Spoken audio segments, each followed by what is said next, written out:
Hi guys, welcome to Opportunity Nanny. If this is your first time here, welcome. Please don't forget to hit that like button and also subscribe. To our returning subscribers, thank you guys for sticking around. Today we're going to be looking at fully funded scholarship at two different universities. One is the University of Essex and the other one is the University of Edinburgh. So for the University of Essex, we are looking at they have fully funded scholarship on sustainable transition governance, ecology management and society doctoral training program. Now, all countries can apply, and the department that is offering the scholarship is the SS Business School, Department of Government, Law School, School of Life Sciences, and Department of Sociology. So, this funding is going to be covering home or overseas tuition fee. So, you are going to be getting your tuition fee waived. You are going to be getting a living stipend of 19,227 and 37 pounds, and you are also going to be getting a research allowance of £10,000 in total, which will be spent on authorized research costs. For example, supplies for equipment and field work. Now, you also benefit from the University of Essex Proficio funding, which will provide you with £2,500 for training and conference. So you can see that the scholarship covers a lot. Now you can read on everything, just the background of the scholarship, but let us go to how to apply. Now, these are the 8 projects that you can apply for under the scholarship. So you can see the topic. We have different topics that you can see. Now, I'm going to be clicking on climate misinformation just because I'm interested in the topic. But before I go there, let's look for how to apply. Now, you have to apply separately for the scholarship, and also you have a separate application for the PhD course. Now, when you're applying for the scholarship, no, maybe we'll come back to that after I've showed you how to apply for the course. But keep it in mind that the deadline for the scholarship is Friday, 31st May 2024. I am meant to attach um, a CV that includes your education, academic, and professional working experience. Anyway, let's first go up to see this particular project I want to apply for, so that I can use it as a template for if you want to apply for any of them. So I'm going to be clicking on misinformation, and it's going to be taking me to this page. Now, guys, bear in mind you're going to see in the course, applicants wanting to undertake this particular research project should apply for PhD in government. This is very important.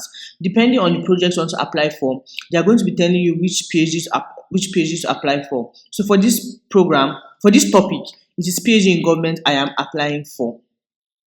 Now I'm going to just read on the overview of the topic. You can just read on it. These are the supervisory team. This is the primary supervisor. This is the secondary supervisor.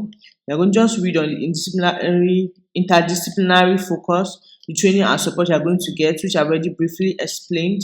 This is the person specification. So they're asking that the person that is going to be applying for this particular program, their ID candidate to be someone that has a background in accountability and behavioral studies. If you have experience in political behavior, public opinion, in combination with corporate governance, ethics, organization behavior, and related business fields, you'll be well suited for this particular project. Also, they said they wouldn't mind if individuals demonstrate understanding of government decision making, the role of media, and the dynamics of corporate accountability framework and behavioral patterns within organization setting. So this is what they want in a candidate. The research proposal, you can read on it. You have leeway to develop your own specific research proposal. The successful candidate to further develop their proposal in close consultation with the supervisory team. Now, you can also read this for guidance for application for the applicants. So you can read on the background information for the project. Hopefully, it will help in your creating a in your writing of your research proposal. Let's click on guidance for applicants. So once I click on guidance for applicants, it's going to be taking me to this page. Now you're going to be downloading this, and it's just going to be showing you everything about this particular scholarship. So you can read on it, the supervision and everything. It's just a brief summary. Now, how to apply? I already said that we're applying separately for scholarship. Um, we will have to first apply for the PhD program.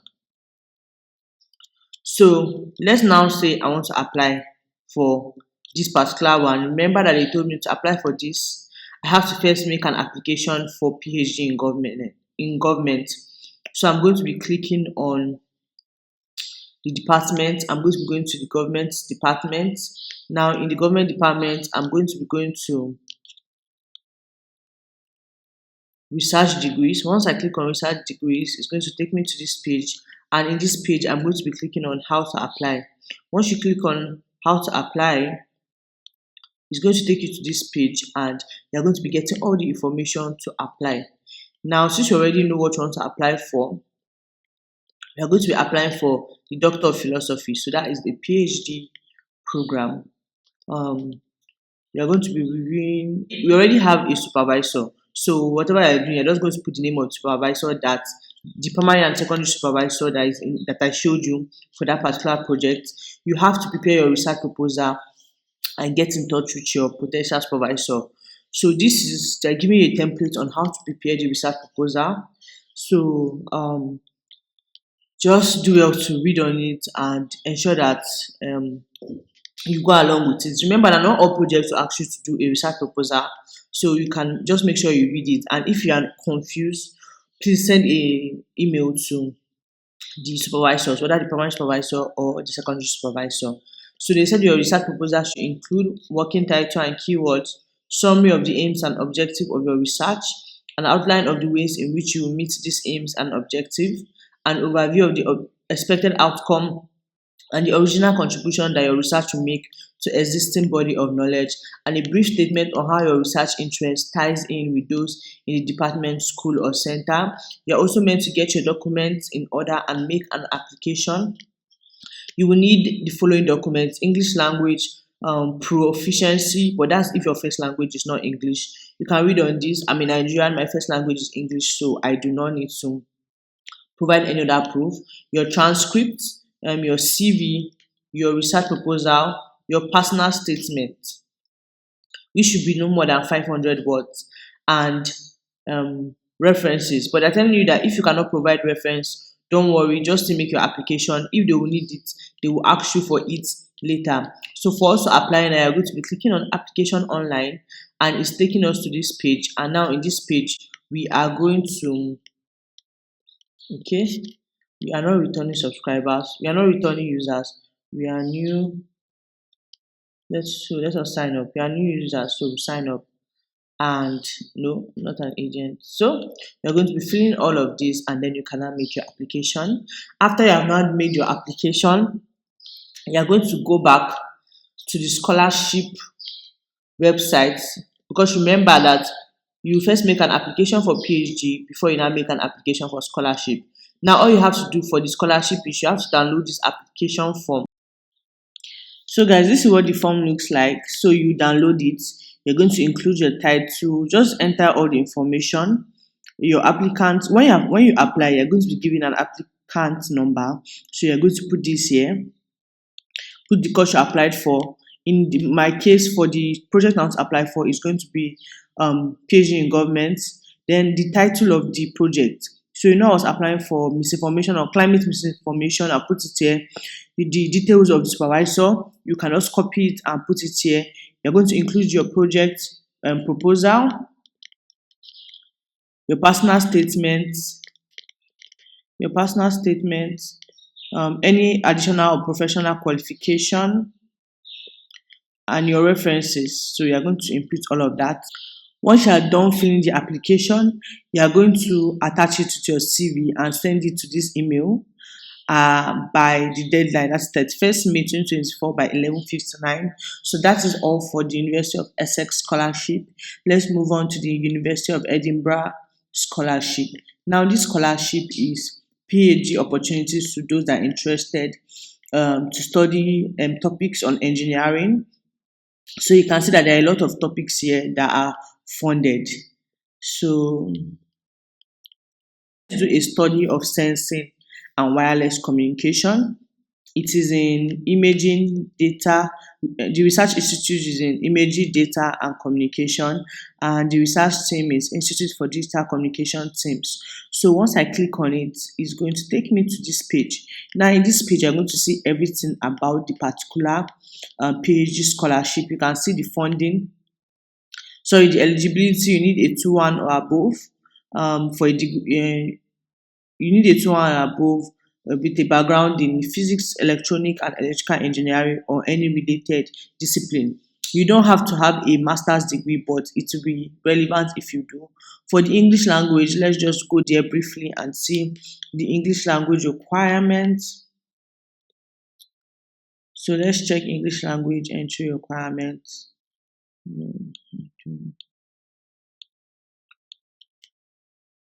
So for English language,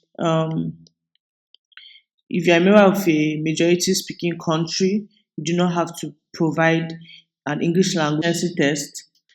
There's also approved universities, you can check them out in non-majority English speaking countries. And also, if you have a degree that was taught and assessed in English for 3.5 years, you do not also need to provide English language um, proficiency. So I, as a Nigerian, I fall into this group, so I do not need to provide. But if you're from another country, you can just do well to check out the page so that you'll be sure you meet the English language requirements. So the assistant professor is Professor John Thompson, and the principal supervisor is Wasiu Popola. So funding, yes, providing tuition fee and stipends are available for international students. So the closing date for this program or this scholarship is Wednesday, July 31st, 2024. You can check other projects, they have different closing dates. So please do well to check it out and note the deadline so that you can apply before time. If you have any inquiry, this is the email of the principal supervisor, so do well to message them. And this program is going to be starting in October 2024. So if you want to apply, you're going to click here to apply, and once you click here, it's going to be taking you to this page. Now in this page, you're going to be clicking, you want to start in October 1st, 2024, because remember on the page they told us that this particular project you are expected to start in October 2024. So you click on October 2024, and then we'll now click on apply. Now before we click on apply, let's look at the entry requirements.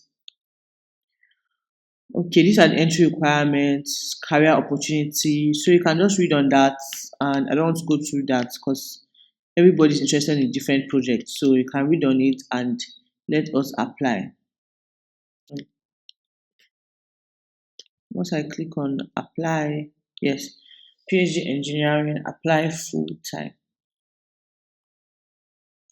So it took me to this page. So you can see PhD engineering, and this is the program code, and you can go on ahead and apply for the program. You can input all the documents. You are not expected to pay any application fee for any of the scholarships. So good luck to those that are interested in applying. Please note the deadline, and that's all for these two scholarships in the UK. Please don't forget to like, share, and subscribe. Thank you guys.